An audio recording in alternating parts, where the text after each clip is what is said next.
d'interaction des électrons avec la matière et la diffusion inélastique sur les noyaux atomiques. Ce type d'interaction demeure très rare. Et durant cette interaction, l'électron primaire interagit avec le noyau atomique. Ça sous-entend un paramètre d'impact B qui est très inférieur au rayon atomique, c'est-à-dire que l'électron passe à proximité du noyau atomique. Alors, cette interaction se traduit généralement par une forte déviation de la trajectoire de la particule ou de l'électron incident. Pourquoi? Parce que déjà, l'électron possédant une charge négative, lorsqu'il passe au voisinage du noyau qui est chargé positivement, il sera bien sûr attiré par ce dernier et donc il changera de trajectoire. Ce changement de trajectoire sera présenté par une sorte de ralentissement de l'électron. Ce ralentissement, bien sûr, provoque l'émission d'un rayonnement, dite de freinage, dont le spectre est continu.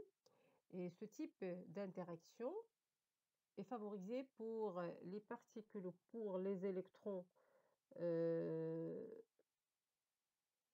les électrons incidents avec des énergies élevées et pour les milieux denses, c'est-à-dire avec un Z important.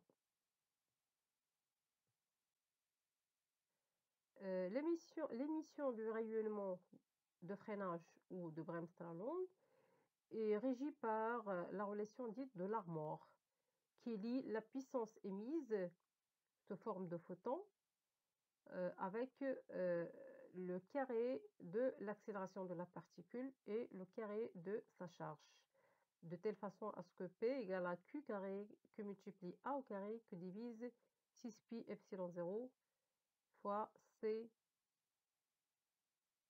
cube.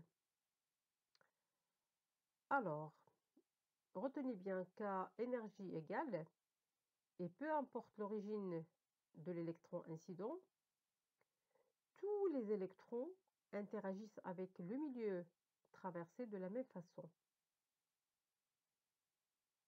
Donc, plus ils pénètrent dans le milieu, plus il y a perte d'énergie, dépendamment bien sûr du mode d'interaction.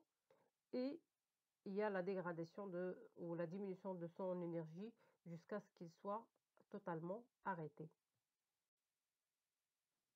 Le troisième mode d'interaction est l'effet Cherenkov, qui est une émission de rayonnement électromagnétique dans la bande des longueurs d'onde visibles par toute particule chargée, et non seulement les électrons, traversant un diélectrique transparent d'indice de réfraction n avec une vitesse supérieure à la vitesse de la lumière dans ce milieu. Alors, la particule chargée rapide agit sur le milieu traversé en créant au voisinage de sa trajectoire une polarisation électrique sous l'action du champ électrique qui se déplace avec la particule. Donc, toute particule chargée crée autour d'elle un champ électrique. Et donc, en passant dans ce milieu diélectrique, elle polarise le milieu. Donc, c'est un fait local et temporaire. C'est-à-dire que après le passage de la particule, ça s'annule. Comment ça se fait? Eh bien, tout simplement parce que les atomes se dépolarisent en libérant l'énergie qui leur avait été fournie par la particule pour les polariser. Donc, puisque c'est un effet local et temporaire, c'est-à-dire que cette dépolarisation va se faire d'une façon progressive suite au passage de la particule. Donc, chaque point de la trajectoire émet un rayonnement électromagnétique de dépolarisation. Alors, si la vitesse de la particule est supérieure à celle de la lumière dans ce milieu, l'ensemble des émissions va se trouver en phase, c'est-à-dire comme s'ils se rassemblent pour créer une sorte d'onde qui résulte l'ensemble de ces émissions, dont le sommet et la particule elle-même. Alors, il faut savoir que dans la gamme des énergies de l'ordre de MeV, seuls les électrons peuvent donner lieu à cet effet Cherenkov. La figure suivante représente une sorte de ce phénomène de Cherenkov. Et donc, vous voyez que euh, la particule occupe le sommet de ce cône. Et là, ce sont des photographies représentant cette radiation, cette réaction dite de Cherenkov provenant de l'intérieur du cœur du réacteur nucléaire TRIGA.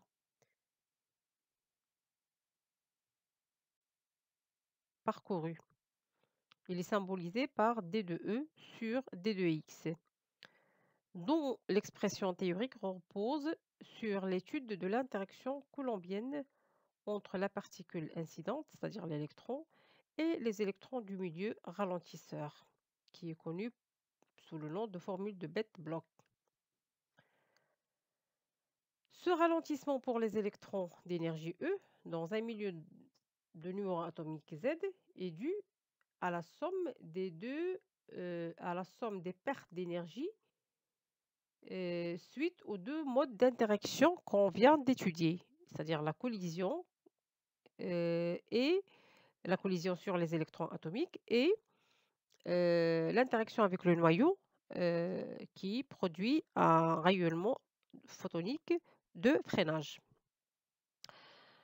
Donc le pouvoir de ralentissement linéaire S qui s'exprime en joules par mètre ou en MeV par centimètre représente la somme des deux pouvoirs de ralentissement, celui dû à la collision et celui dû au rayonnement de freinage, dont le rapport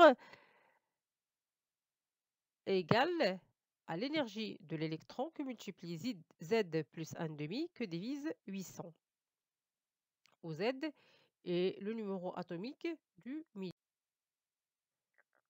On définit aussi ce qu'on appelle le pouvoir d'arrêt massique, qui n'est rien d'autre que le pouvoir d'arrêt linéique que divise la masse volumique du milieu.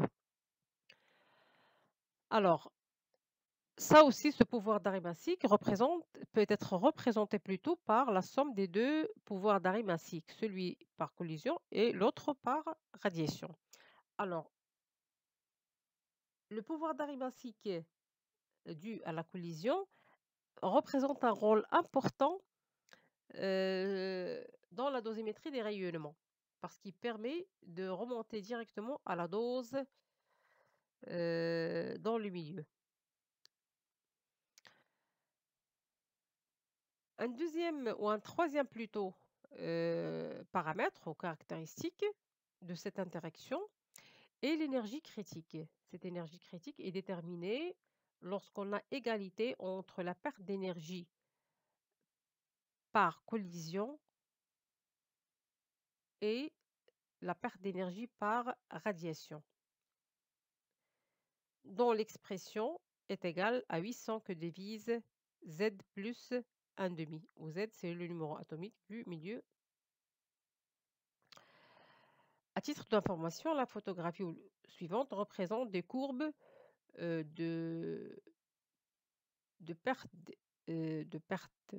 ou de pouvoir d'arrêt massique de trois types de particules chargées. Le noir, c'est pour les électrons, le bleu pour protons et le rouge pour alpha. Et vous pouvez remarquer facilement qu'il y a une nette différence entre les pouvoirs d'arrêt massique entre plutôt des trois particules. Donc, nous voyons que, d'après cette figure, que le pouvoir d'arrêt massique des particules alpha est le plus important. Donc, c'est dû à la masse et à la charge de cette particule. Donc, pour 2 particules de même énergie, mais de masse différente, donc de vitesse différente, les pouvoirs de ralentissement sont différents. Et ceci a une importance considérable sur le plan radiobiologique, lorsqu'on s'intéresse beaucoup plus à l'effet biologique de rayonnement sur le milieu traversé, notamment le corps humain. Une autre caractéristique de l'interaction des électrons avec la matière est le TEL, transfert d'énergie lénéique. Alors, quand est-ce qu'on fait appel à ce TEL?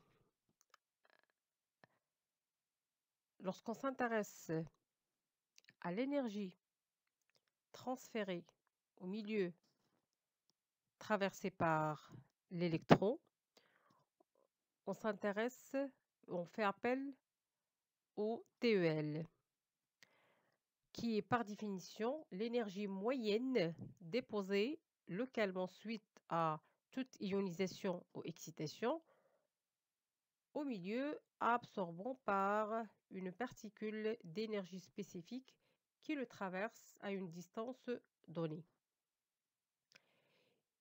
Il est égal à d2 sur d2x, c'est-à-dire la perte d'énergie par unité de longueur parcourue dans le milieu. Donc par conséquent, son unité est le joule par mètre ou le MeV par centimètre ou le keV par micromètre.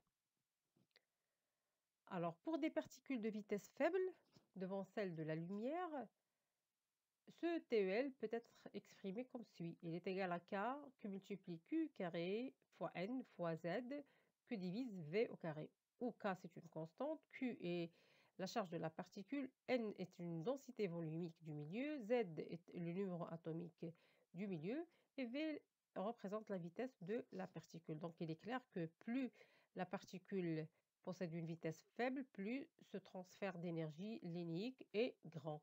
La même chose, plus le milieu absorbant est dense, plus ce TEL est grand.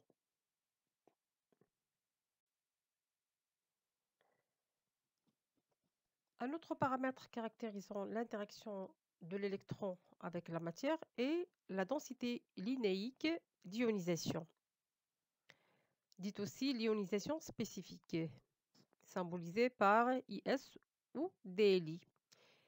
Elle représente le nombre de paires d'ions créés par la particule incidente par unité de longueur parcourue dans le milieu absorbant. Son unité est nombre de paires d'ions par millimètre et il vaut le TEL que divise W, où W n'est rien d'autre que l'énergie nécessaire moyenne pour créer une paire d'ions.